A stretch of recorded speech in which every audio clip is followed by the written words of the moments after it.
You are a choice for somebody. They may see you as the sparkling sun, even if you think that you are dirty snow on the side of the road.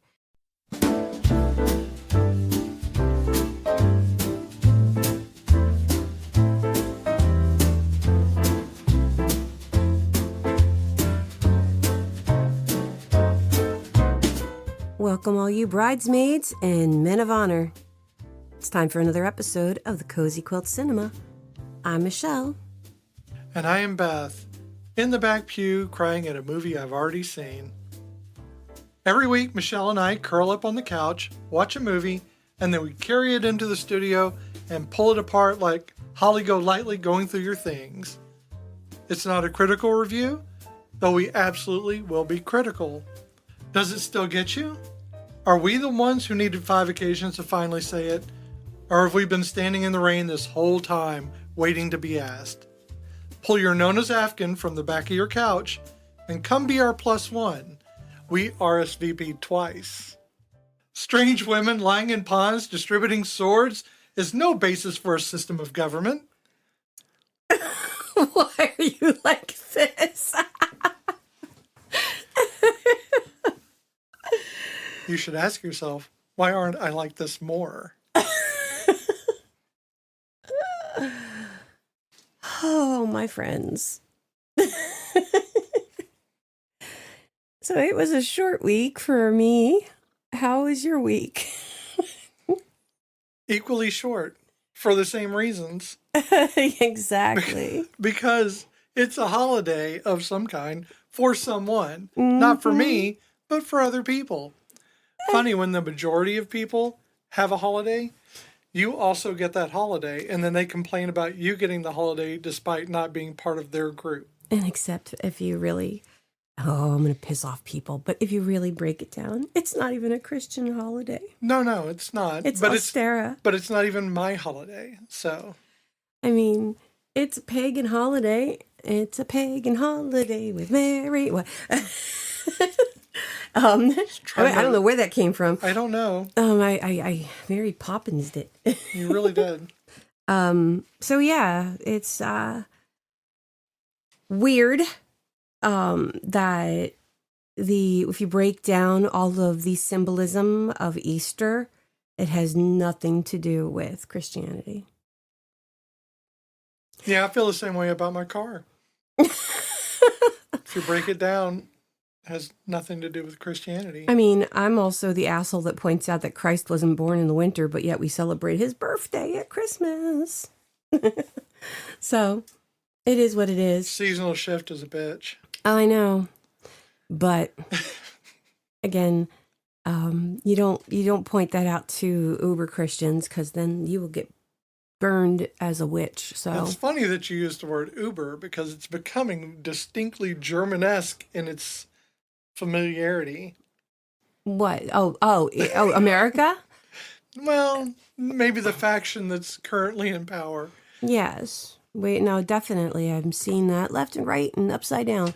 Nothing on Germany. Nothing Germany's on Germany. great now, but there's a history there. They had their shit, and we're basically repeating it, so there you go. Well, we're repeating something that they also repeated. Mm-hmm. For us. Yeah. It's cyclical. Cyclical. Like a figure 8. Just like a pile of shit. Cyclical. Fascism works in a circular motion. My God. Oh, Donovan, don't curse me, please. I love your song. I don't want. Yeah. So we are doing 4 weddings and a funeral. Woohoo! Well, at least there's one good part. The funeral, obviously. No, that's actually. I've got so much about this movie. Things I've made mistakes on. Things I'm concerned about. Things Well, give us a summary of it. Okay, here we go. In Britain, slightly bumbling and always tardy Charles and his closest group of friends seem to always be attending weddings, but are never the bride nor groom. And as such, each with the exception of gay couple Gareth and Matthew, is looking for love.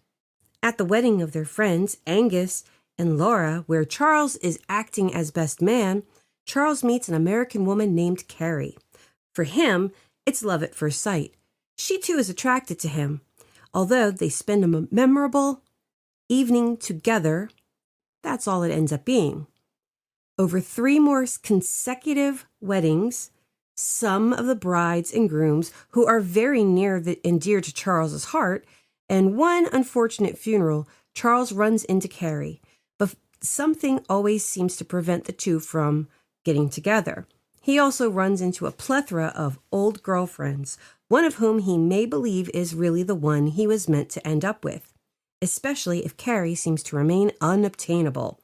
Will Charles settle for who is in his heart or his second best? Or will fate finally bring Charles and Carrie together? And that is by Huggo, who we've had a few times before with our... We're going to stick with Huggo? Yeah, well, it's 2 On Gs. the off chance? It's 2 Gs. Okay. So I teach literacy, so Huggo would make sense to me. If it's Hugo with an extra G, email us. I've heard it both ways. Thank you, Sean Spencer. You're welcome. So yes, that's the IMDb. So 4 Weddings and a Funeral was, this is the 1994 version because apparently they did a series. A short-lived series, I guess. I don't know if they remade it. Me looking at you on a podcast, agog. Agog. It doesn't translate to the microphone. I know. So I was trying to rub it with my eyes. But my eyes aren't whispering. No, let me whisper in your eyes.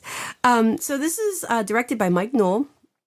And we know Mike Knoll from... Enchanted April, Donnie Brasco, one of my favorites, Harry Potter and the Goblet of Fire. Yes. Which I do not endorse. No, but But I do love the actors in it. Yes, I do love the actors in it. Yes, I'm very particular about who I like. So. He also directed Love in the Time of Cholera and my personal favorite, Mona Lisa Smile, with Julia Roberts. I never saw it. It's really good. I think Julia Stiles is in that too. I could be wrong. I think I avoided a lot because they kind of oversaturated her in that time period. So I just stopped watching those movies. So that one's a good one. I love her. I do enjoy her movies. But there were so many of them. I think I just kind of lost my place. Well, you might like this one. I feel like it's a retro piece, but there's a lot to it. We can talk about it later. No problem. Okay. This movie was co-written. I'm sorry, not co-written. I was thinking of my clues. Haha, not co-written. This movie was written by Richard Curtis, which we know from... Notting Hill, which you will know who is in that. Yes. Bridget Jones' Diary. Yes. And Love Actually. Yes. Also, he did Yesterday, which is funny because I've got another Beatles reference in here too. But well, yeah. But I have British, not seen Yesterday, but I really want to. And that's the one where the guy he's like in a timeline. Yeah, where that doesn't altered. That the Beatles don't exist, so he does their music. Kind of starts writing their music. Yeah, and I just think that's actually kind of crazy and also awesome. So this movie stars Hugh Grant as Charles. Yeah, Charles is, Hugh Grant, not Charles himself, is in Notting Hill about a boy, which was excellent. Yes. And Paddington 2, because I throw out a wild card every once in a while. So I, obviously Love Actually. I put music and lyrics, which he did with Drew Barrymore. That was a good one. Yeah, that's a good one. I put Bridget Jones. And recently for us nerds, Dungeons and Dragons, Honor Among Thieves. True. Very true. He was such a dick in that movie. He was, but he plays a really good dick. So well. He plays an excellent dick. Oh, I love him. And I know there was problems with him back in the, the early 2000s. But you know what? We all make stupid mistakes. And he was a boy child who had to learn how to grow. I think he got caught with a hooker. I mean. Yeah, but I think so let me address that real quick. Who cares? Well, I mean, yeah, who cares? But number one, that prostitute or sex worker was a person. Yes. 2, he was doing something illegal, but there's no shame in being a sex worker. No. So I just want to make sure that Oh, is yeah. out there, that at Cozy Quilt, we're not shaming No. any adult film stars or not stars or sex workers. You have a right to exist. You have a right to earn a living despite the struggles that you face. Yeah. And I think that we need to chill on people's kinks. Oh, yeah. On people's, sexual relationships. Those are theirs, and they should be private. This was at an age when the paparazzi were digging for everything because it was all about the scandal. Oh, yes, definitely. And I think that we can give Hugh a break on this show. Oh, yeah. Again, what you do in your, when you're younger, and he was like at the peak of his. I don't care how old you are. But even then, like any mistake, even if you say something stupid when you're younger, I have said a lot of stupid things, but guess what? I learned that they were bad and they were stupid and I got better. And that's how you get better, is by learning and, being a better person. You can't, we're not born with every bit of information on how to be kind and how to be, That's true. So you gotta change and you gotta learn. I don't fault him for it. I just remember at the time people were like, "Oh my God." Yeah, but I wanted to bring it up because you brought it up. Yes. It is going to be something people think about. Mm-hmm. And they need to understand, or at least they should think about it. We here do not give a flying fuck who fucks who. Yeah. Unless you're fucking little kids. And then you know what? You're a piece of trash. Well, yeah. Consenting adults. Yes. So. That's basically. Speaking of better people. Andie MacDowell. See, that was a nice segue. She plays Carrie. Yeah. She was in Sex, Lies, and Videotape. Yes. Groundhog Day, which is one of my favorite, just fun films. I love it so much. Multiplicity. So I write a couple. Sometimes I only put one thing down, but sometimes I put a couple things down hoping you don't get them. Like you don't say them. Now you did say Multiplicity, but you didn't say my favorite Andie MacDowell movie, which is really an obscure movie. Is it going to be Michael? No, no, it's not. And I almost put Michael down, but it's not Michael. That's a good film too. But I've like forgotten how much I love this movie. This is back when people didn't know how much of an asshole Gerard Depardieu was, so they were really in love with him. Yeah. Green Card. Yes. I loved the apartment she had with the greenhouse. I loved that movie. I'm with you on that. But yes, we did not know at the time. We were blinded. And another movie to put on the list. Yes, we were blinded by the Frenchness of him. And then we did not know he was an ass. When you don't know who someone is, and I think that's going to actually play into this movie, and we'll talk about it. Yes. But when you don't know who someone is, it makes it really difficult to have a distinction of how you feel about them other than what you've been shown. Yes. You can only base your relationship upon what you see. Yes. So we also have Kristen Scott Thomas, who played Fiona. Oh, she's just beautiful. And she is statuesque and stunning. Mm-hmm. She was in The English Patient, The Horse Whisperer, and Gosford Park. And my favorite movie that she was in, and I don't think she had a big part in it, but she was in Nowhere Boy, another Beatles reference movie. Oh, yeah. Nowhere Boy is the story of John Lennon, his childhood. It is such a great movie. After Kristen, we have Simon Callow, who plays Gareth. Simon. I keep doing that. I keep putting the character name in. Gareth himself, Simon was in Amadeus. Mm-hmm. He's an older man, yes. A Room with a View, and Shakespeare in Love. He was in an episode of one of our favorite shows that we are currently rewatching, Death in Paradise. Yeah, he is. Yeah, absolutely. Okay, and after Simon, we have James Fleet, who played Tom. James was in Sense and Sensibility, Mm-hmm. The Vicar of Dibley. Yes, he was. We just talked about this. Yes, we were. And Notting Hill. Another nod to Notting Hill. Yes, he was also in a couple episodes of Outlander, and he was in a few episodes of Plebes. And if you ever want a stupid, cheesy British comedy, watch Plebes. It is just that level of stupid, dirty. It's literally a bunch of plebes in Roman times, and it is So stupid and great, funny. So after Simon, we have John Hannah, who played. I'm sorry, there was an ant over here. He played Matthew. Okay. Sorry, there was an ant on the desk. It was, okay. Caught my attention. Well, that's disturbing. I know. Did you kill it? I did. It's going to rain. Kind of mean. So it was literally a piss ant. With that poor ant's death. John was in Sliding Doors. Mm-hmm. I actually enjoyed that movie.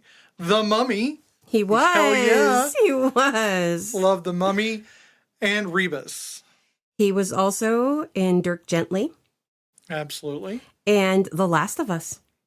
True enough. Yep. Yeah. We also, I have a couple extra. I'm with you. Okay.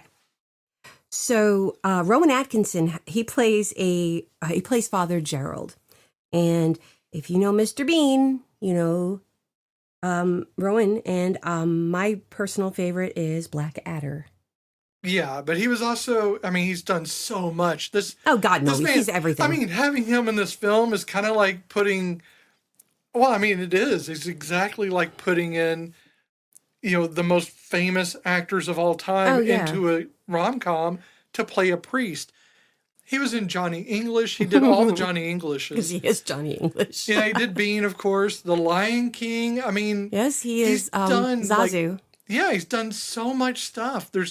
He was Wonka. I don't know that there's anything he hasn't been in some way. So when they redid Lion King, and they did the CGI live action version, / live action. Yeah. And the read along? No. So the one he did the read along as well. So, no, I'm talking about like the one with Beyonce's voice. And Gotcha. I think Donald Glover's in it. Yeah. Okay. So the thing is like Zazu is like, that it is Rowan Atkinson. So what's his face? Oh my God! I forgot he's in Love Actually too. Yes, he is. He sells a salesman. Yeah.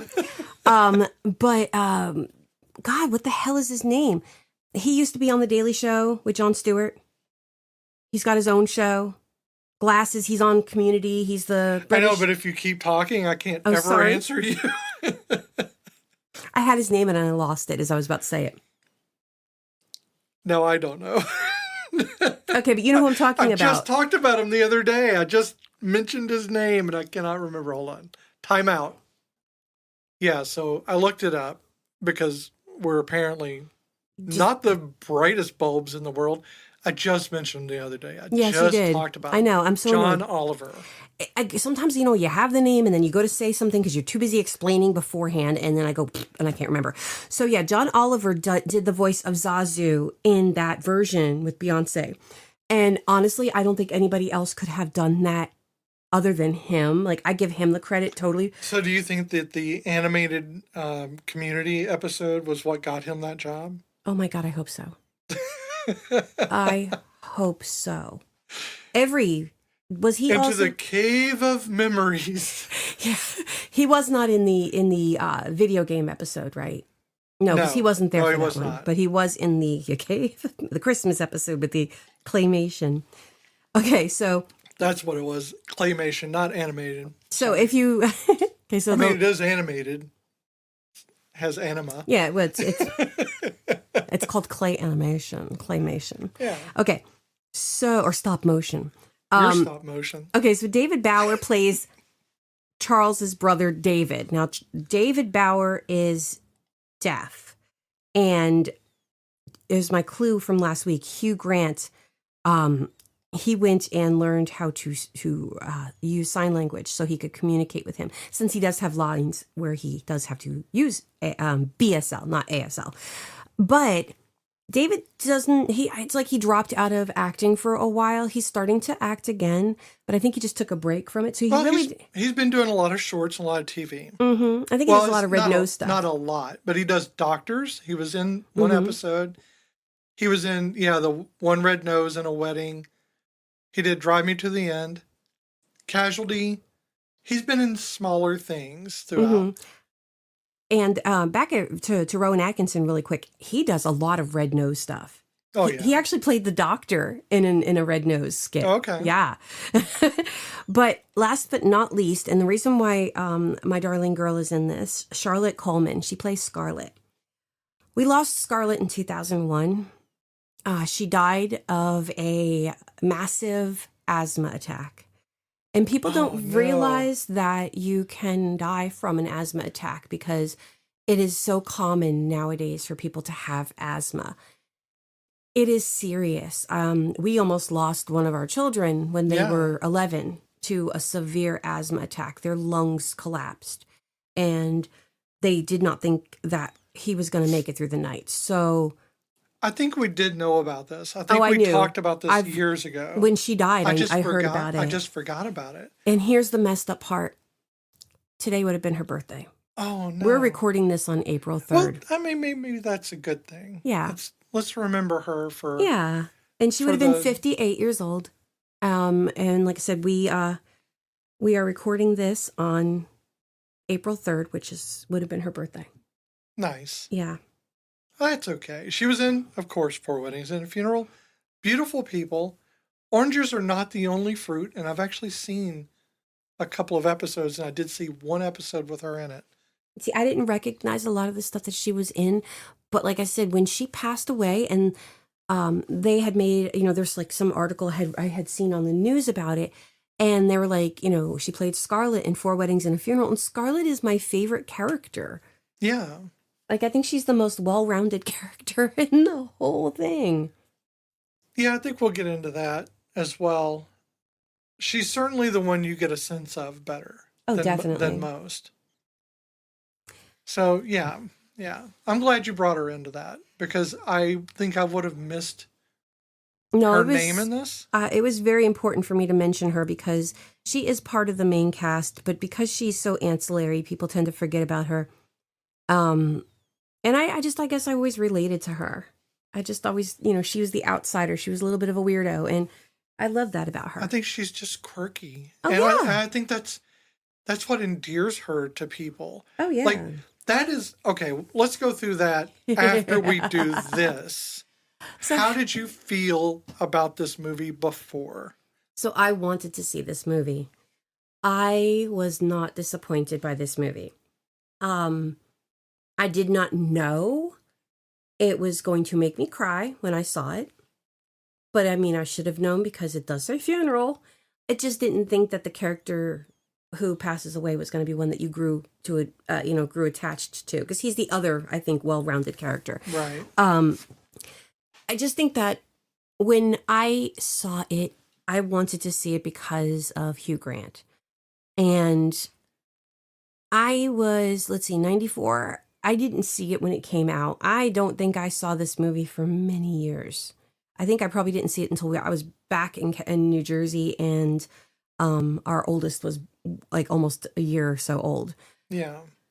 So I was still very much the hyper romantic that I used to be, and I just. I loved it. I loved the stupid dresses and my British obsession.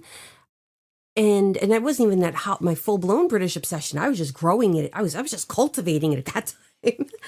And yeah, I love when they're like with the first wedding, and I think Scarlett says, "Oh, she's beautiful." And Fiona's like, she looks like a meringue. And I never, like when I was looking for wedding dresses, that's one thing I had in my head was, even though I never had the big wedding with the big floofy dress, I never wanted to look like a meringue. That's true. And that was just good guide to go by. So yes, this movie made me laugh. It made me cry. It made me love Hugh Grant even more because, again, you can't... Yes, he does stupid things, but his character is so lovable. And I hate how much he's lovable, but he is. Okay, that's valid. Yes. So how did it make you feel? I avoided it for the first 2 years it was out. Because I was... and it's going to sound stupid. I was in mourning. Mm-hmm. And I had come back from California. Still trying to figure out what the hell I was doing. And we were making wedding preparations. Mm-hmm. And I kept avoiding this movie. I don't really know why I did that, because it's not like I knew the movie. Yeah. I didn't know the ending. If I had, I think I would have been very upset with myself, because I didn't have the courage that he did at the end of the movie. Yes. I'm sorry, my mouth is not wanting to work because it's heavy with emotion right now, but I just wish I had had the guts to say what he said. Mm-hmm. Well, what his brother said and he translated. I don't know. You could have won me over with the David Cassidy reference. Probably. But I just wish that I had had the courage to stay single instead of getting married. And I don't regret my son, but I do regret the days, the hours, the minutes, the weeks, the years wasted. That's kind of the tragedy of trans people in and of itself, is you come out, but you've wasted years. So I get what you're saying, though, because, like, I wished I had been braver. Like, we were kind of talking about this earlier about, if I knew then what I know now type of a situation. But this would be a prime example, because, honestly, I don't think I ever would have gotten married. Not the first time, at least. I definitely would not have gotten married. I just think that while marriage is important, marriage doesn't change how I feel about that person. All it is a party for other people, and it's stress for you, because you're stressed out, whether you're having a big wedding or a small wedding. Were you not stressed out? I was stressed out, Yeah. and you were stressed out for things that I wasn't stressed out for, but vice versa. Sure. And we were doing it all ourselves. And with the first wedding, I was stressed about that too. And that was in a church, and that was with the cake, and that was, like the big thing, and family, fuck it. It's just like, you can't make people happy, and it's not their goddamn day. But it is. But it is. That's the two things. Well, let's get into that. Yeah. Okay, but yeah, my feelings were weirdly equal mixes of sorrow and laughter. Yeah. So I thought it was funny, but also, man, it hit me so hard that I had trouble breathing the first time. Mm-hmm. And that was at the marriage, at his wedding. Oh yeah. So, but let's talk about the movie so that we can get into the discussion, because that's what we're trying to do. So Charles is, again, always late. And that's how basically the movie starts, is him running out the door with Scarlett, their roommates, and they are chronically late to every wedding. And they are somehow involved in, one or the other is involved in the wedding, actual, the wedding party. Right. And well, so, I mean, that's the thing, is they are young and unattached to not only a spouse of any kind or a girlfriend, presumably, or boyfriend, but they are also unattached to responsibility. Yes. We don't know what they do for a living.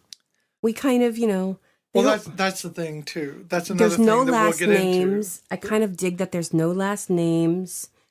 This movie was supposed to be a screenshot of a group. So you get this not a screenshot, a photograph of this group, and they vary in age. And I'm pretty sure Scarlett's the baby of the group, and they all have different interests, and they all have different socioeconomic levels, and they are all friends.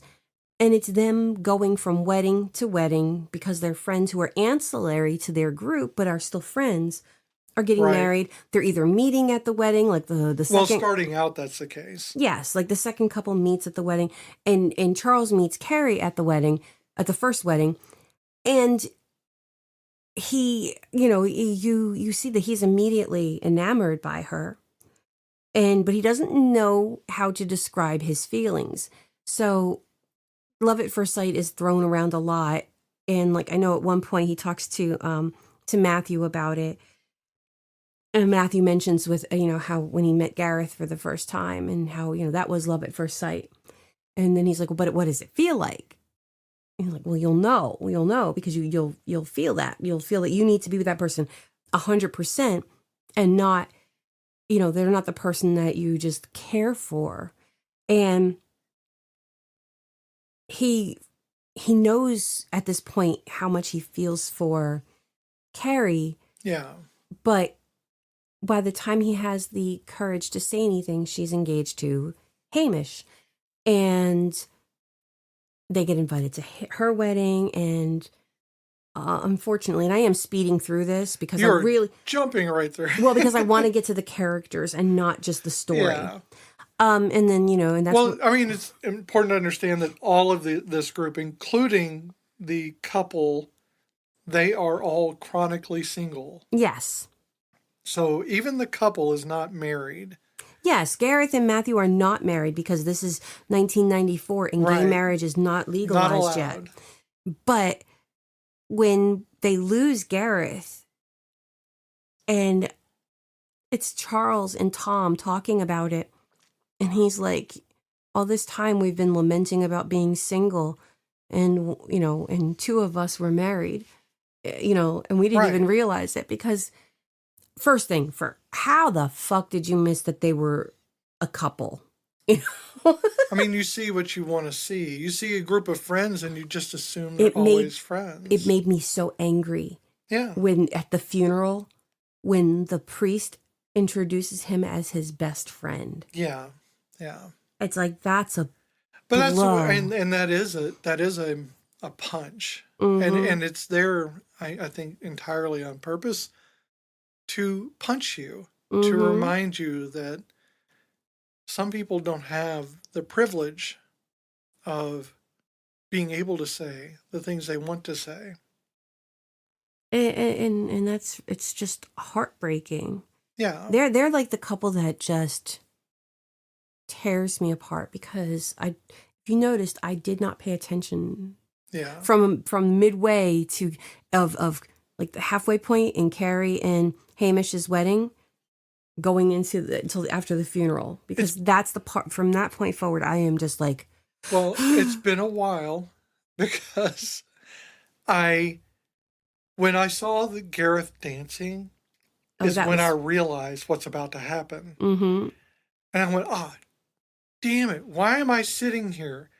I wanted to be walking off from it too, so I could just listen to it and not have to watch it. Because it is devastating. It is. It just takes your joy, the joy you're having and the joy you feel that Gareth brings to everything. Oh, God, and he's so sarcastic, but he's just so loud and blatant about it. Sure, but he's mean, but he's, hi, precious. I don't think he's mean. We have been blessed by Miss Poe. Oh, I love her so much. So... He's not mean. He's just how do you want to say he's a jerk? He's not mean. He's just honest, and he just says what he thinks. I think he's forthright. He is. And I think that he has no problem showing how smart and able he is. And he is very smart. The references he makes, you have to be... I did not get them when I was younger. Right. And, again, 94, I barely graduated high school. Literally, barely made it through that. So I had no understanding of half the people he was talking about and referencing, he had this old lady go, she's like, so you really know Oscar Wilde? And she was an American, and he's going, oh, yes, I can introduce you, da-da-da-da-da. And you're going, wait a minute. See, now when I was younger, when I saw this, I didn't know who Oscar Wilde really was. Right. So I didn't get that. Oscar Wilde been fucking dead for decades at this point, you motherfuckers. So I love that. And I love that I can watch a movie and have a new appreciation for characters that I did not have when I watched it when I was younger. But the thing about Gareth is he's not just gregarious in his actions, the way he dances, or the way he talks. But he was gregarious in his love. Oh, yes. He loved his friends. And when John Hannah, oh my God, when he delivers The that W.H. Auden's poem. yeah. Oh, it shatters you. You think you're devastated by Gareth's death until that hits you. So I had a teacher back when I was younger. Yeah, it was called Funeral Blues. Funeral Blues, yeah. So I was in college, actually. I was my first year at community college. So that's going to set the tone. And for years, I believed this because they were an English literature teacher. So you would think that they might know what they're talking about. Ha ha ha, little did I know. And it wasn't until today that I finally went and researched that poem, because that professor convinced me and that whole entire class that that poem was actually a parody, making fun of a politician who had died and how people were reacting towards that politician. Yeah. Was, the world has to come to a screeching halt. But he genuinely wrote this poem about grief and sorrow and how the world continues even though you wish it would stop when you lose somebody. And we've all had those moments. Oh, fuck yes. But the thing that gets me is he actually, and I didn't write down the singer's name, but he actually had it not rewritten, but remastered it so that way it could be sung. And there's an artist who actually performs this poem. Okay. So I'm going to have to look that back up later on.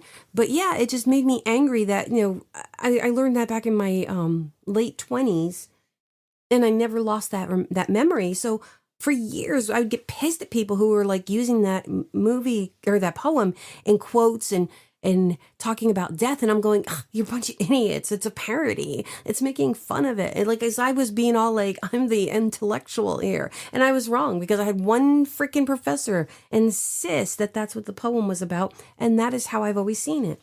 I think with poetry, insisting something that a poem is about something usually makes you wrong.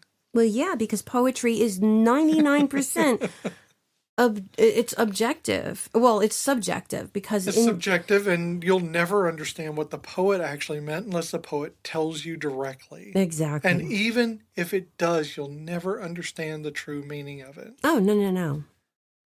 So one of the things that happens in this film over and over is that they go to an event. That event is a wedding. Mm-hmm. And well, they meet up with people. They have the sex. They do have the sex. And they watch people have the sex. Charles is often in this kind of left out of things because he has his exes around. Like during the one where he gets stuck at the table. Yeah. I think that is at the second wedding. Yeah, the second wedding. Mm-hmm. Yeah.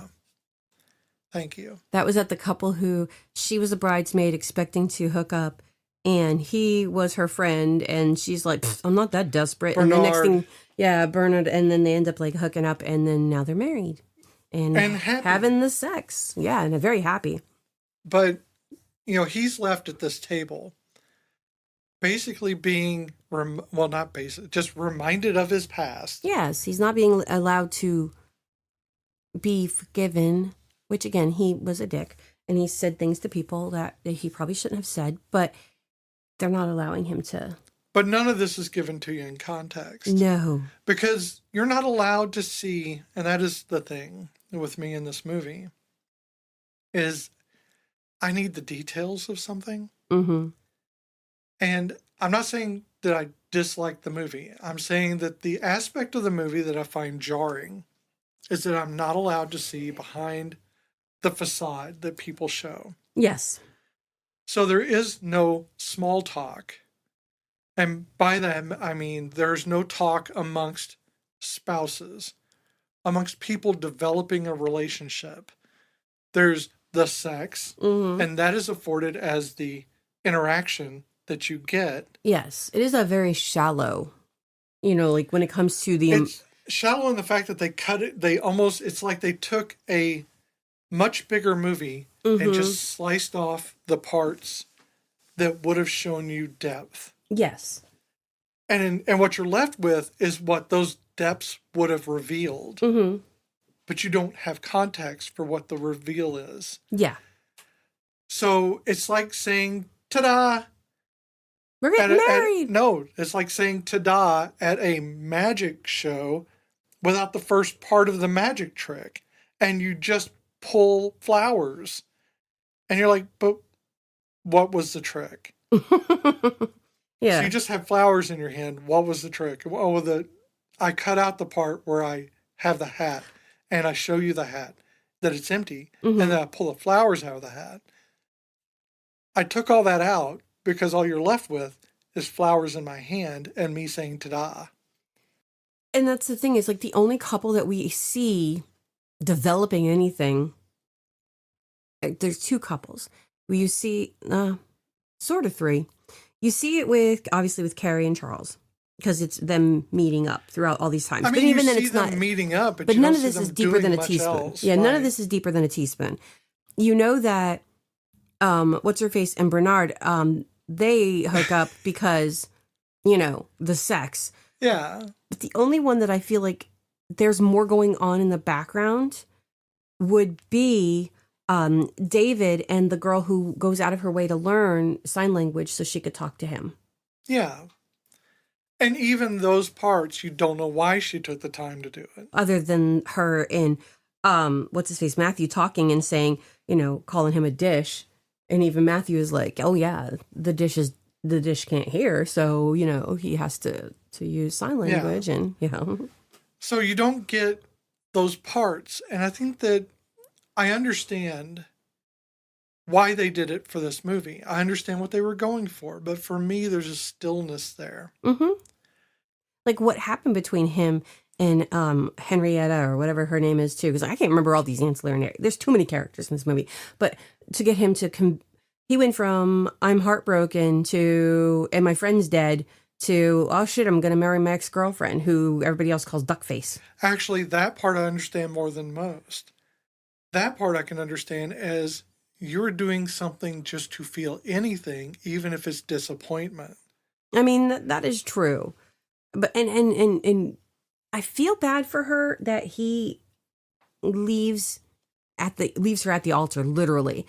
But also, why did you think that this was okay? If he came to me, Hugh Grant motherfucker or not, and said, hey, I think I made a mistake and we should get married and whatever, I would have been like, bitch, you had your chance. But I guess she never got over him and... Well, the entire movie is kind of a measurement for self-worth. When he's talking in the rain, or not in the rain, when he's talking outside to Carrie the first time, when Charles runs up to Carrie. Yeah. And he stops her and he says, I'm in love with you. Mm-hmm. Quoting David Cassidy. Yeah, David Cassidy. That is... the reason why he stops, the reason why he doesn't finish what he's saying is because he falls off because he has so little self-worth. Oh, yeah. Because what is he going to offer?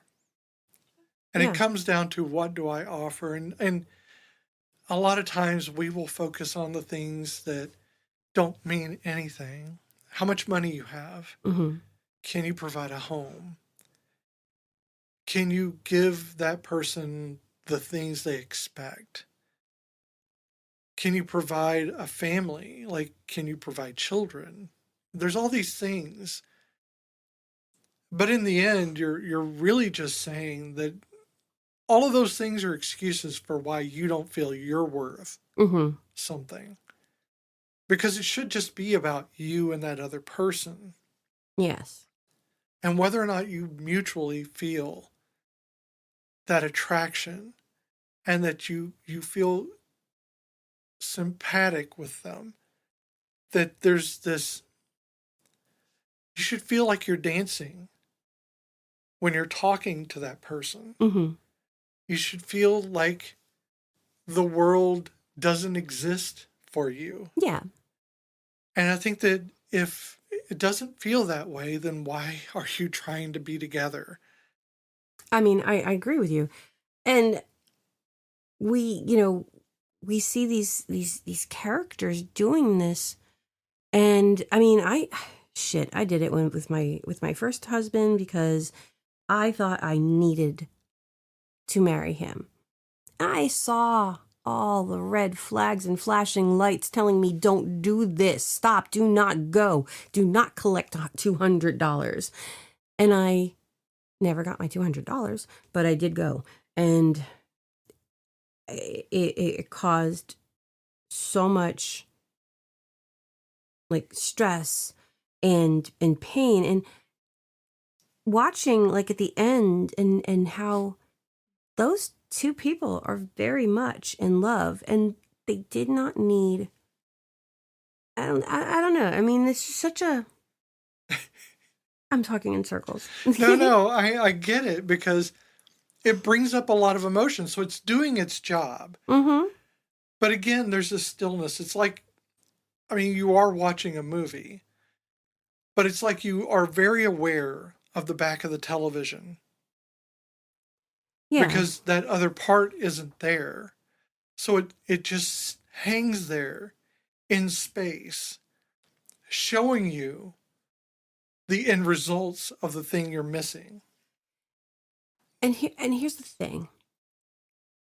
Self-esteem is killer. If you don't have it, it will ruin so much of your life. But here's a little gift from me to whoever is listening. Don't make choices based on how you think others see you. Because if you do that, you're no better than a lot of people who take away people's ability to do things, because you are making a choice for that person. If that person comes and says to you, listen, you got to get your shit together. We can't be together until you get your shit together. They're not telling you, they're telling you no, but they're telling you, we got to fix this, okay? And then we can be together. But if you just shut people out, you're not allowing them. And especially if you shut people out without having a conversation with them, you're taking away their autonomy. They're not able to make a choice because you've just said, no, I'm not good enough. Well, you may not think you're good enough, but that person may think you're fucking, what? The bee's knees, the dog's bollocks, Cat's pajamas. The witch's titty. I don't know. That's not a saying. Not at all. It's colder than a witch's tit. I know. Which makes no sense, because we wear nice shirts and we have comforters. My boobies is warm. Yeah. But yes, it's still like, it's all about giving people the opportunity to make their own choices. And I think a lot of times when we cut off those choices, it's because we expect the bad answers. Oh, no, we do. But I still do it to this day. I'm learning. Again, you can only get better by learning. But I try not to do it because it's not my place to make a decision for somebody else. It's not my place to take away their autonomy. So, and that should go, it's not just about making choices in everyday life. It should also include yourself. You are a choice for somebody. They may see you as the sparkling sun, even if you think that you are dirty snow on the side of the road. You just need to stop and talk. Yeah. So this movie itself is made up of these 5 microcosms that are all kind of just forced together. They're in a linear format. But all 5 of them, despite the thing that they're supposed to represent, 4 marriages, 4 weddings, and a funeral, they are all each one of them about love and loss in different ways. So the love is displayed differently in each one of them, Mm-hmm. and the loss is displayed in each one of them. And the funeral is no different from the weddings in any way. There is the same makeup of the wedding. Mm-hmm. It involves the funeral. There is laughter, there are tears. There is the love, which is displayed for all to see, and it's put upon a stage. And then there's the loss as you walk away. And it is shown on each one of these. And a lot of that loss is displayed in the weddings by Charles's point of view. Mm-hmm. He loses each one of these times that he attends a wedding. I don't think he knows that he's losing at first. I don't think so either. But he's not even the one that's losing the most. The person who's losing the most through all of this, for all three of the weddings, is Carrie herself. Mm-hmm. She keeps losing, not because she made a wrong choice. Well, I'm not going to point out the morality tale of this, because I think everyone has their own morality. Mine doesn't align with their scenario. Mm-hmm. But it is not up to me to decide how they should live. No. I'm sure it was written for that effect. Much like the body count that comes out of nowhere. Oh my God. Yes, the body count. Yeah, I don't think he expected it to be in the 30s. Sure. But even then, it's not, it's just, we're not judging the body count, but definitely for Charles, it was overwhelming to hear. She remembered every one of them. Yeah, but it's important though to be distinct about the fact that he was not upset with her for having 30. No. He felt inadequate because he did not have 30. Yeah, oh yeah, that was why he was overwhelmed. It had nothing, because you don't see him being upset at all. I love, like I said, that she, good and bad, she remembers them all. Well, and I think some of it because she is very dry and she does fuck with him sometimes. Oh yeah. That some of it may be her fucking with him, but I think that I don't know if the body count was put in there as a shock value, but what I do think it did is it cemented the fact that his feelings of inadequacy were going to be the thing that gets in his way. Yeah, and so there's a couple things that like really point out the time period. Again, 1994. So yes, the body count was most likely put in there as a shock thingy. The lack of electricity. Yes, no, definitely. You know, the sepia toned photographs, definitely. Yeah. So I just slapped my own elbow. Bad elbow. Wham! Crossing my arms because I talk with my hands. So what bothers me is not only did they seem to feel the need to put this body count in this movie. It's this, you know, the American girl is a slut, because that's literally the first thing Fiona says. She's a slut. And don't get me wrong, I love Fiona. I love her cold aloofness. I wish I could be her when I grow up. But also, what the fuck is wrong with her? You know, I don't think it's cold aloofness. It displays like that, but it is pained aloofness. Oh no, she is so in love with Charles. It's not until she stops loving him that she starts to actually, and I hate to say this because it sounds so cliche, but she starts to love herself. I mean, it's true though, because she has focused so much emotion on him. Mm-hmm. And that's what I was saying before. I feel like I wasted so much time investing in the things that were not important. Mm-hmm. Where I should have invested that time was in me, so that when we were able to get together, I could have been better, or, working on myself. Oh, yeah. No, I get that. And I think that's the same with her. Fiona is fantastic, Mm-hmm. but she's her own worst enemy. And she's Charles for all intents and purposes because she feels inadequate.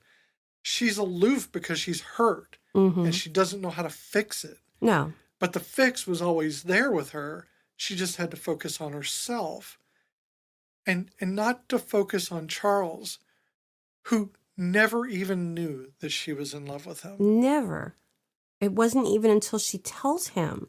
I don't know how to wear, to do anything other than to wear my heart on my sleeve. I do not have that ability to hide an emotion. Mm. So for her to be able to do that consistently, but then again, Charles didn't realize that the gay couple was a gay couple. See, I can hide my emotions on my face. It's my mouth's ability to shut the fuck up and keep them to myself.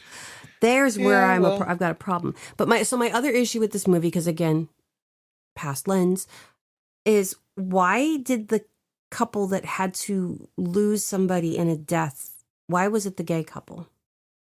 Why were they the expendable couple in this story? Well, I actually Granted, think I know the reason. I know that Gareth is older. Sure. And I know that, oh God, I hate when he says, when Matthew's like, he had such a big heart. Too bad it was, it was also weak. It was a very weak heart. And it's like, oh my God. And the only thing I love is that he did not see him go down. Yeah. Oh no, the feeling of him, first of all, he was in the midst of chanting with the crowd. Yep. When he got the news. Mm-hmm. So it is that it hits you out of nowhere. Yeah. So the thing of the bolt of lightning is when you fall in love and it's love at first sight, it's a bolt of lightning. Mm-hmm. But the loss also is, and I think that displayed it in a non-audible way because you don't hear them talking. No, you just hear the crowd. You hear the crowd and you see him reacting and it hits you. Oh, yeah. And I'm glad that it was Charles who went to him and told him it should have never been, it couldn't be anybody else. It had to be Charles. It would have been weird coming from anybody else. But it was the realization of them knowing he was gone and then him going to find Matthew and to tell him. It's just to the idea of knowing that the person that you love the most in this world is no longer there. I can't fathom that level of pain. Because for me, that would come from losing you or one of the children. And I can't even wrap my brain around that happening. Oh, I live in fear of it. Mm-hmm.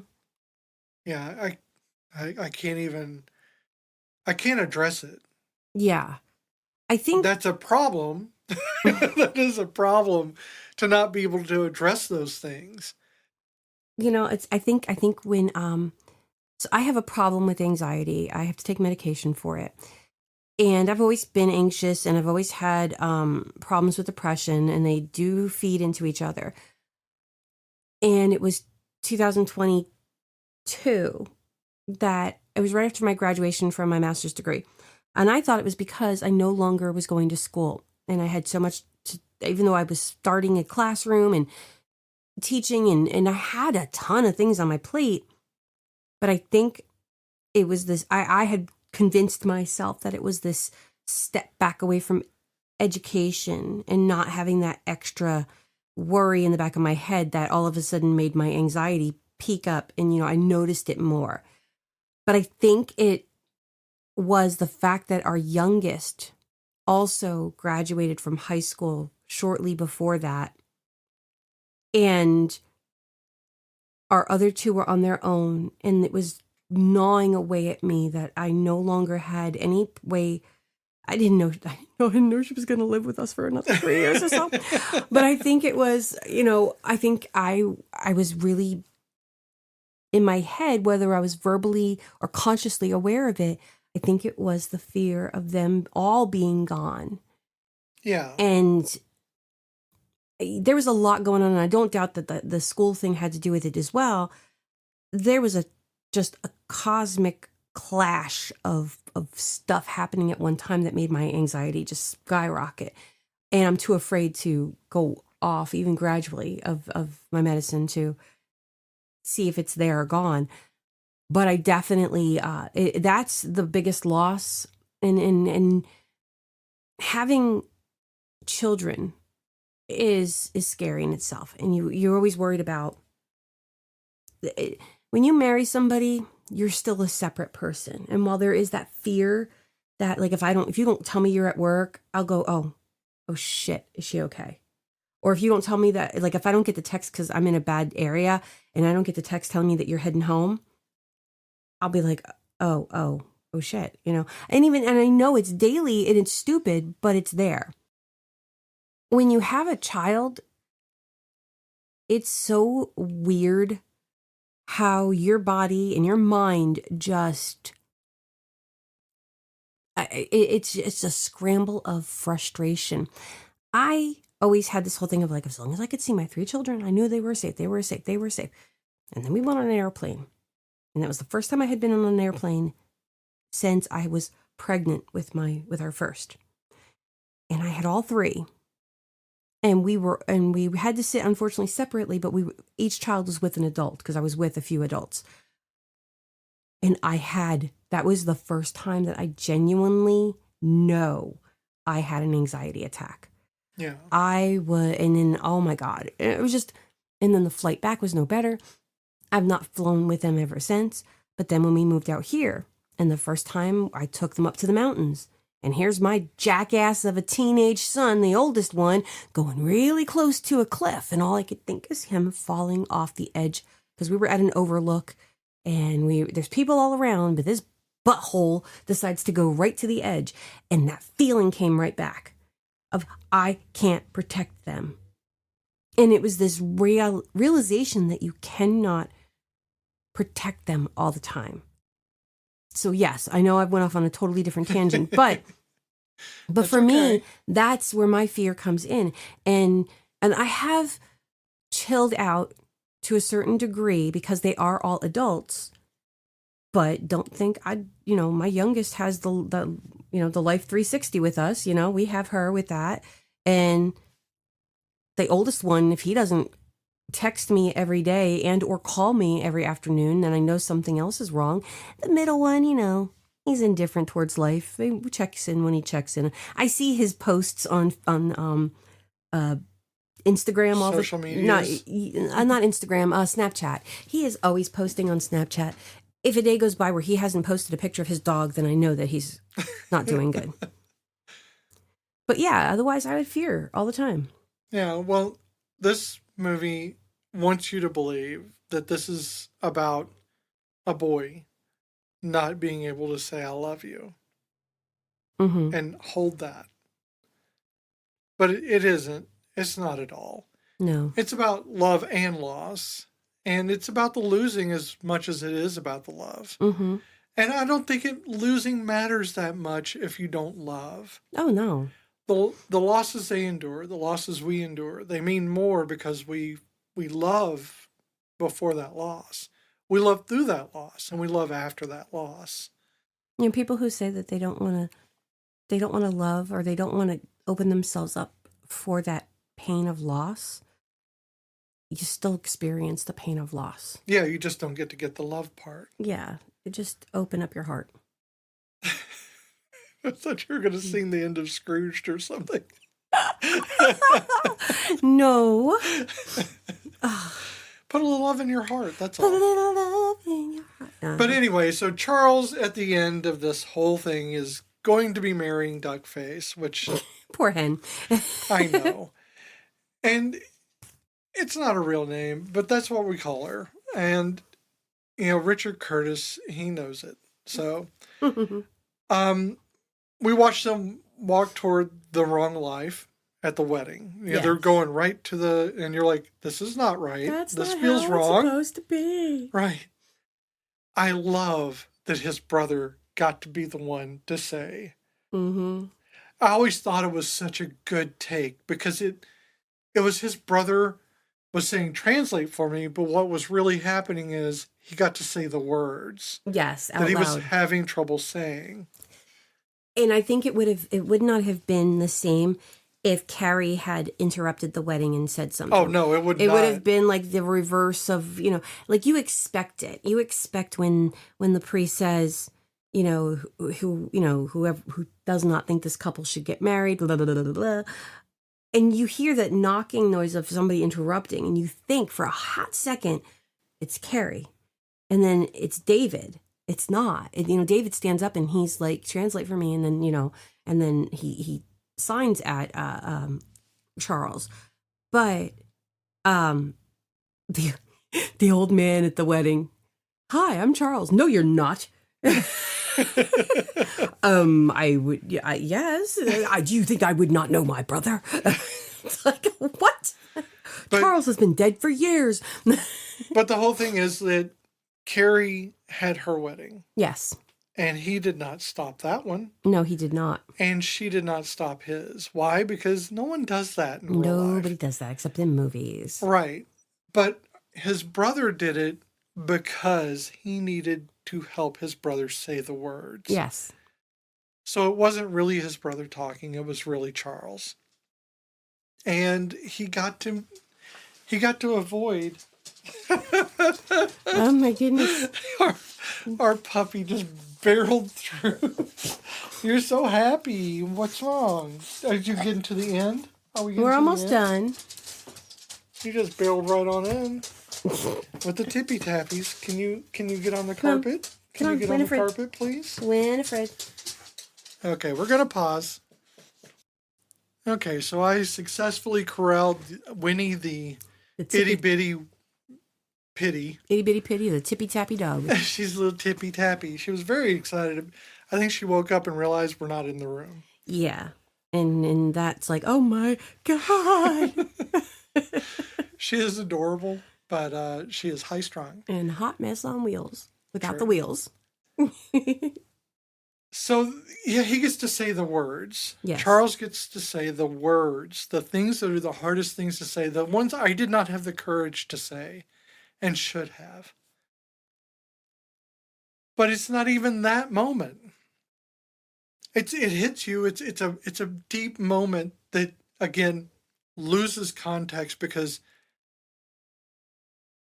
the other end is cut off.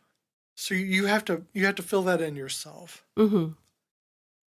But it's the rain at the end when it's raining, and it's after. The wedding is over. It's been canceled. This wedding's canceled due to rain. They say it's good luck if it rains on your wedding. It rained on my first one. So it's a lie. It's a lie. But he doesn't go looking for Carrie. And I like that. And Carrie doesn't necessarily go running up to him right after the wedding and dragging him off. We're going to get married and go to Vegas or whatever. Yeah. But it's him at home with his friends, the people who are always with him, and they're trying to console him because he is beside himself.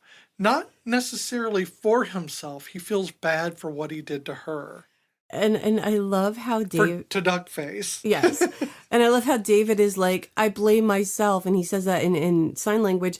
And Hugh Grant goes, well, he translates for everybody. And he's like, yeah, David thinks that, it's his fault. And everyone's like, oh, no. And then he signs back at him. They all think it's your fault. I love that. I mean, they have really good, funny moments. But so Carrie knocks on the door and they start talking. He comes outside to talk to her and they're getting rained on. Mm-hmm.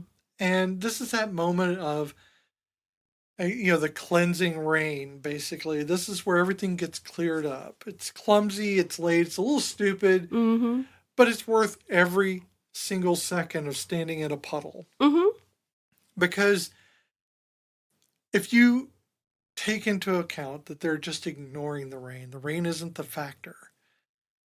It is the exhale. It is the moment of the collapse of your guard, your shield, the thing that you put up is melted away, not by the rain, but just by admitting that you care about someone and allowing them the dignity and the ability and the autonomy to say it back to you. Amen. And that is the moment, I think, where I just start crying. And it's not because they're getting together. Even if they were to stay apart, it's a brutal, honest moment. Brutally honest moment. It's that moment in which there are no shields. And that's like the hardest thing to do for a character is to not put a shield up, to not have something between you and the other person that you're holding back. Yes. And he's not asking her to marry him. No. She's not asking that of him. He just says, I want to be with you. And that is what it means for them. It doesn't, that is one of the things that I didn't like about all the other weddings is it doesn't have to be a wedding. It just has to be a commitment for each of you in the fashion that you deem compatible with your life. That first wedding. Oh, my Lord. If you've done the vows already, you don't need to be keeping people there for the entertainment. No. Save that for the reception. That's crazy. But I think that, it's the so polyamorous people, they can have their thruples and they can have these different relationships. And I think that's fantastic for them. If that is something they feel that they're mutually, good with and they enjoy it and it's binding for them, then that is great. And I think it's that way for couples as well. But it's also good if you're just single. You do not have to get married to have a fulfilling life. Oh, yeah. A lot of this that gets pushed on you. Oh, that you have to get married. They're looking for, Well, even at the end of the movie, the snapshots, the montage that goes through is of a bunch of marriages or couples. And you do not have to be a couple to be fulfilled in life. I think it's great because they're doing that kind of thing where it's love. But, you can love yourself. You can love who you are. You can love your life. You can love your animals. You can love your plants. Love is all around us. And so the feeling goes. Oh, God. Christmas is all around. I've worked really hard to pull that in to the bottom end of this episode so that I could get that for you. Out of all of the little snapshots at the end, I love that Scarlett got her Texan. Yeah, that's the one who I think was, I think he's very progressive Texan. He really is, because she's a feisty little booger. But so I think more than the said things, the things that are said, I think that I want to just make sure I'm not like telling people I'm criticizing this part of it. The parts that aren't said, the things that you miss in the film that are cut away like with a knife on a razor's edge, and you see and you feel it, you know that it's missing, is there, I think, for a reason, or at least they should say that so that they can seem really cool. But I think it's the unsaid things. It's the things that aren't discussed. This is not about magic. This is just about relationships. Yes. And we're full of unsaid things, the things that we don't say that we should say. I mean, how many times have we watched TV shows or movies and they don't say the fucking words? That's just say the fucking words. What I'm sitting here thinking. I was going to say that seems to be like a theme with us. Say the things. Talk to the people. It just pisses me off that people don't talk. Right. And then I'm always accused of saying too much. Well, because y'all don't fucking talk. I need to fill in the space. I can't have silence in this. And well, it's just, say the things. And sometimes I just don't feel like people understand me, so I over-explain. But that's me. I need to explain. I want you to over-explain it to me. But, yeah, and you have to have the courage to remove the humor from because it's your armor. You have to have the courage to remove that armor. Oh, yeah.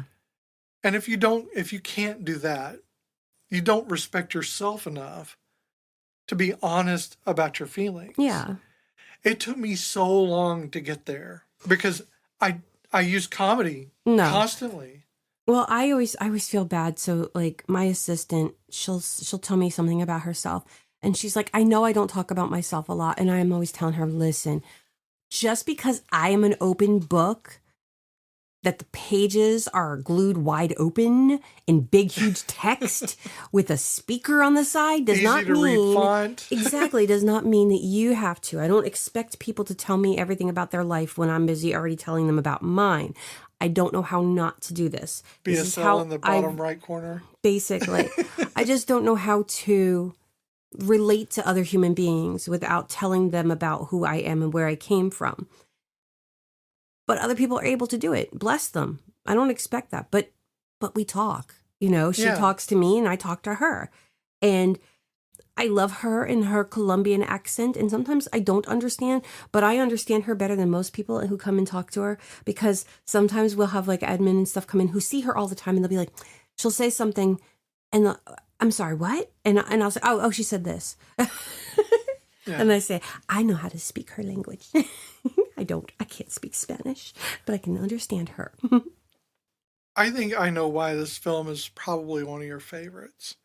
It's because in the first 4 minutes, fuck is said like more than 11 times. Yes. Well, actually, no, not because of that. I actually think that is like, it's funny, but I can imagine the read, you know, when they're sitting around a table reading this and, you know, Hugh Grant going, fuck, fuck, fuck. And then Charlotte going, fuck. And they're like, okay, well, wait a minute. Why did we say fuck 15 times? And how many fucks does it take to get a rating, you know, done? And right now we're pushing. Oh, my Lord. It's one of my favorite 4-letter words. I know a lot of $10 to $15 words, but that's my favorite little $2 word. I give it a price value. One of the things I loved is that Kristen Scott Thomas improvised the delivery of Fiona's confession. Did not know that. Yeah, so when she told him, that was her just talking. Mm-hmm. And I was like, that is a raw-ass emotional moment. Yeah. So much so that she had to walk away during it. Oh. And I'm like, that is just... I love that. Mm-hmm. I love that when you put that much of yourself into a scene. It's pretty amazing. Oh, definitely. So how does this movie make you feel now? Oh, just run the fuck out. I think it makes me feel angry at Charles. Happy for Charles. I know. It's like I'm angry at him for... I'm angry, happy for Charles and for Carrie. You know what I did decide is that I actually didn't care that much about the main group of friends as much as I cared about the little groups of people that you see in the background. Mm-hmm. Or, and I'm sorry, Bernard and I cannot think of her name. But Lydia? Them two being happy, just genuinely happy without the artifices of the things that are happening around them. They don't care. They're just doing their thing and they're in love and they're just moving through it. And Hugh Grant getting caught in the bedroom that they decide to go fook in, and he thinks he's escaping and he ends up in the fucking bathroom. In the water closet, yeah.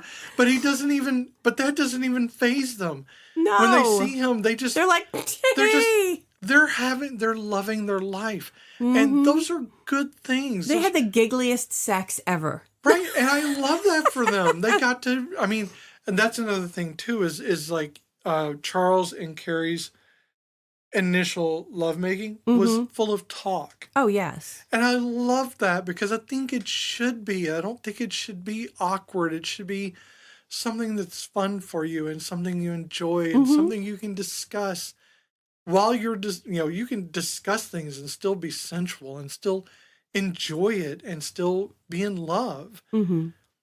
And I don't think it has to be in, just a bunch of grunts and, I don't know, like Barry White in the background. It can be like a real moment for all of you, and you can joke, you can be stupid, you can just be yourself, and I kind of love that. And so yeah, the emotions I have for the movie, while I see a lot of things with startling clarity now, and in some ways it diminishes the movie, it also endears it more to me now because it means more, because it's like grabbing a ghost. It's like having your hands on a ghost. Now I know that the parts are missing. The parts that are there mean so much more. True. So I feel really like I kind of love it. I kind of love this movie. Yeah. I feel that I mean, I love this movie. I also love the fact that even though this is a 1994 movie and you know it based on the clothing and the haircuts and the homophobia to a certain degree because they did kill the gay guy off. Sure. Yeah.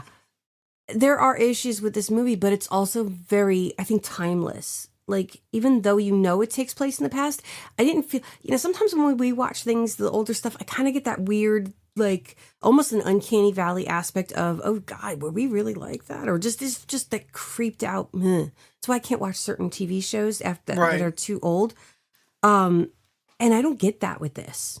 Like, I know that it takes place in, when I was 20, Yeah. But also, it doesn't feel displaced in time. No, like things really haven't changed all that much. It has technologically, but they're not politically. Highlighted. Those aren't highlighted in the movie. Yeah. Again, they didn't even give them last names. True. So, it is time for the stitch count. We are going to run this film through the Castellini test, the inclusivity and gaze lens, and then our Tremors gold standard. We're going to poke at it. We're going to try to see if we can find some loose, frayed ends and see, well, does this film make a nice, warm, cozy quilt, or is it going to fall apart when the moths look at it? Let's look at the Castellini test. Yes. There have to be at least 2 named women characters with at least 5 lines of dialogue each. Well, we've got 3. We've got at least Carrie, Fiona, and Scarlett. True enough. I say that passes. Okay. Those characters must have a conversation, not necessarily with the other woman, either not about their partner or with their partner, future or current, and not about their relationship. Good luck with that one. Because this whole movie is about relationships. And again, that whole back end is cut off. So we never really see them talking about anything but relationships. Well, relationships is fine, just not their relationships. So do we have any instances in which any of the women... I mean... well, Scarlett doesn't talk about her relationships with anybody. Really, that's true. She just shows up, has a good old time, and hooks up, but she doesn't talk to anybody about her hookup. Well, and I have to say that Fiona does not until she talks about Charles, but she doesn't even say who that is for the longest time. No, but she does talk shit about his relationships, but she's talking to other people. About other people's relationships, not hers. No, not hers. I want to give this a pass. I'm going to give it a pass. I think there's enough dialogue in this that is not directly about their relationships that is fine. And I want to go on a little side quest here. I'm blaming Bob's Burgers and their parody episodes when they have the episode when they're telling the story, the end of the movie because the power went out of the movie, and how the guy and he's supposed to be Hugh Grant. And watching this movie, I never noticed how many times he goes he chokes on his words, and it's like, it's endearing, but dear Lord, I was annoyed by it this time. But I think it's because of Bob's Burgers making, teasing. I think it becomes a lot like, and I really dislike people using vocal fry as a slur. People have vocal fry. People use vocal fry. We use language to do things. Get over it. My voice does it automatically. I don't even...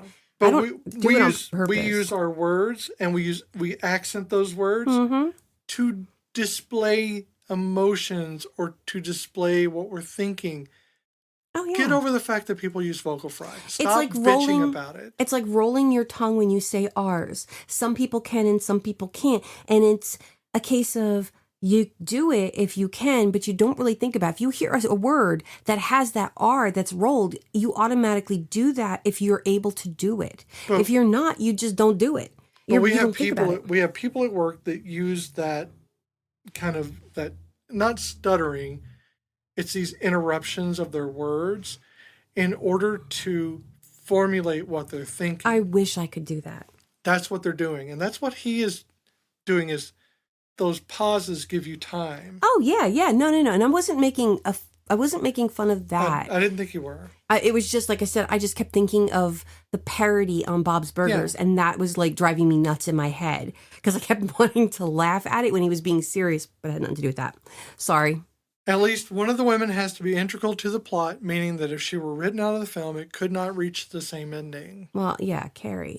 I mean, true enough. I think there are many women in this that if they weren't in it, they couldn't reach the same ending, because a lot of these are heterosexual couples, marriages and relationships. Mm-hmm. So, sure. So it'll pass the Castellini test. They have agency. Let's put it that way. Okay.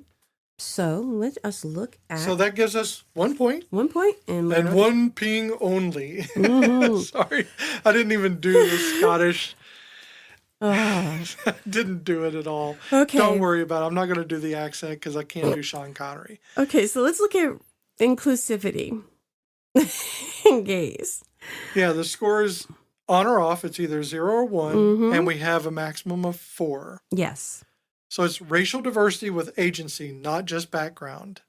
No. Hell no. I don't even remember anyone of color. I don't... Maybe a wedding person. I don't remember. Yes, at one of the weddings, there was a black man. And that's all I remember, because I just remember him. So, yeah, no. And I don't remember. On this. Nope, so, yep, no. It's a whole bunch of mayo. Yeah. I mean, sorry. I mean, it is the British Islands, but they're pretty diverse over there, so it could have been a bit more diverse. Yeah, come on. So the second one is LGBTQ presence that isn't a punchline or a tragedy. And unfortunately... you got me on the tragedy. The tragedy exists. And it exists on the one gay couple there. Yep. That are not a punchline. Because nobody makes fun of them. They're absolutely not a punchline in any way. But they are a tragedy. They are a tragedy, so it gets a 0 there as well. Third one is age, body type, or disability treated with dignity.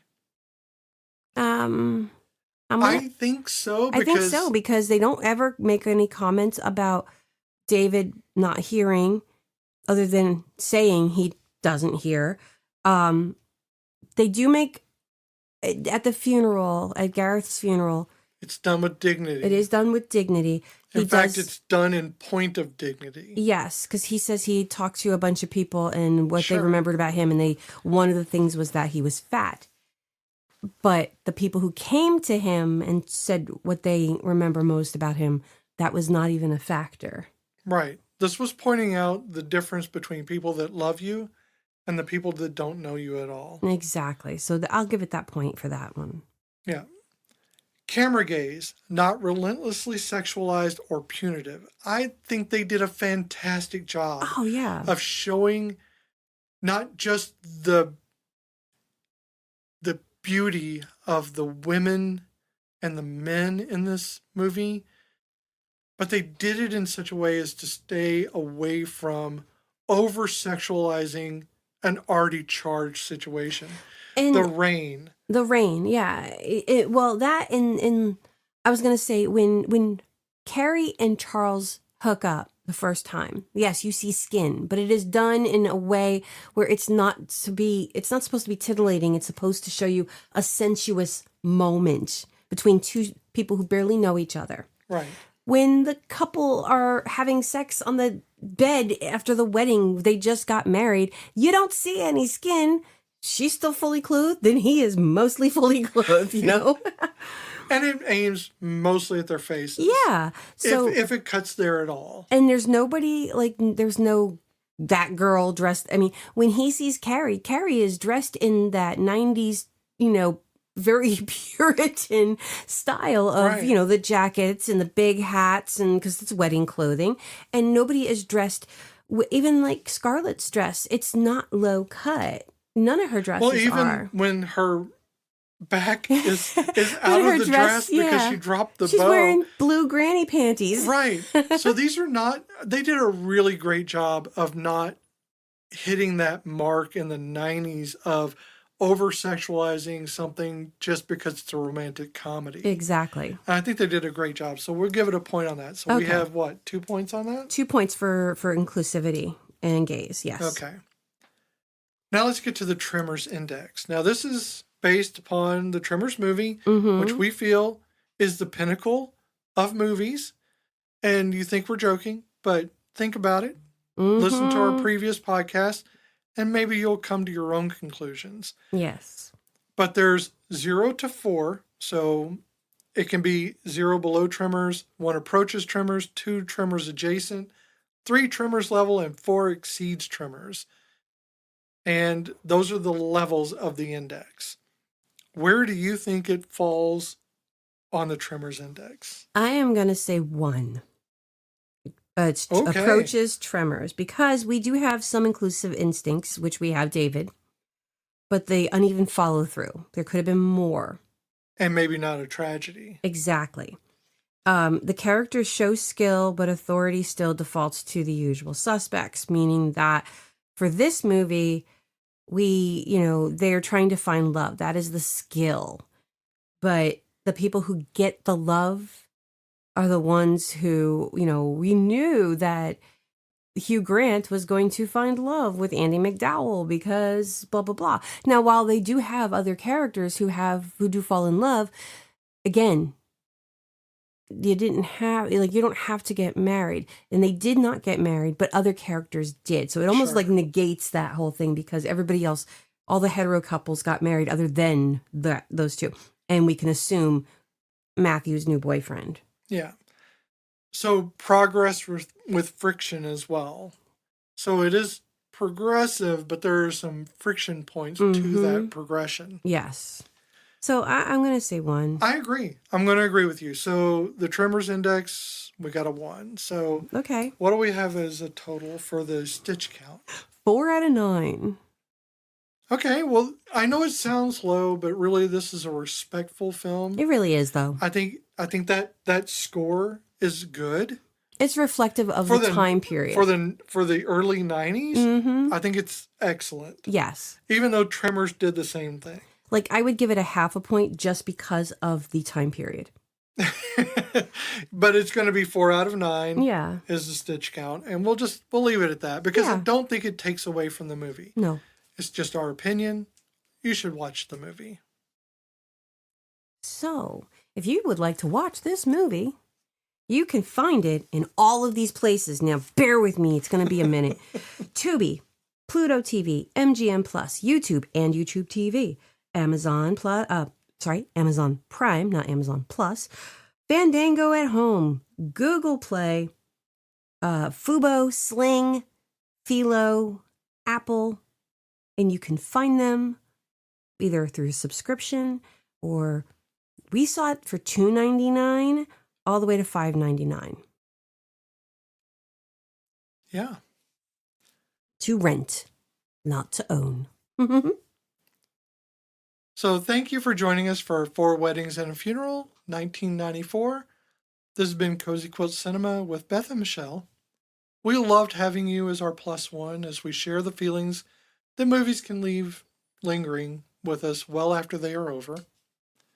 There you are, just living your life, slightly underdressed for the occasion, and suddenly something in this film catches you completely off guard, and it won't let go. It's all around you, really. It always has been. And if this one moved you, made you laugh, made you reach for something you have been meaning to say, that's kind of the point. So keep those feelings going. Follow us on Instagram and Blue Sky at Cozy Quilt Cinema, or send us your feedback, personal reflections to cozyquiltcinema@gmail.com. You can always find our episodes wherever you listen to podcasts, and please consider subscribing and leaving a rating to help this community grow. So until next time, here are your clues for our next movie. There's a lot of nexts in that sentence. Okay, these are kind of vague. This is not this actor's, it's not one of his most popular movies, but we adore it for its own cheese factor. So we're going to do that. So this is directed by my favorite Ghostbuster. It is also co-written by my favorite movie, Lush.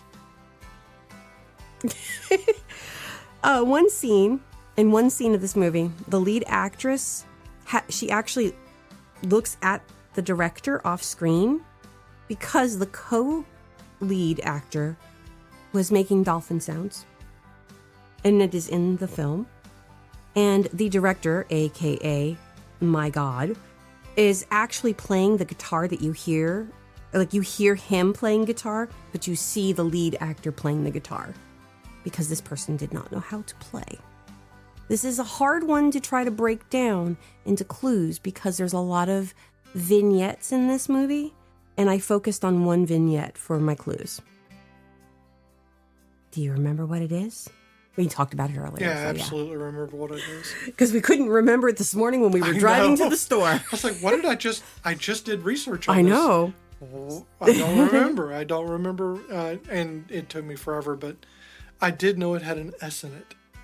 It does not have an S in it. I know. That's the problem. So that's another clue for you. So it doesn't have an S in it. It does not have an S in it. So until next time, my friends, love is in the air. It's everywhere. No, that's not. No, that's it's not Christmas is in the air. No. None of that is true. It's a jolly holiday. No, I'm not doing this with you right now. I want to get a not divorce. Bye, guys. Bye.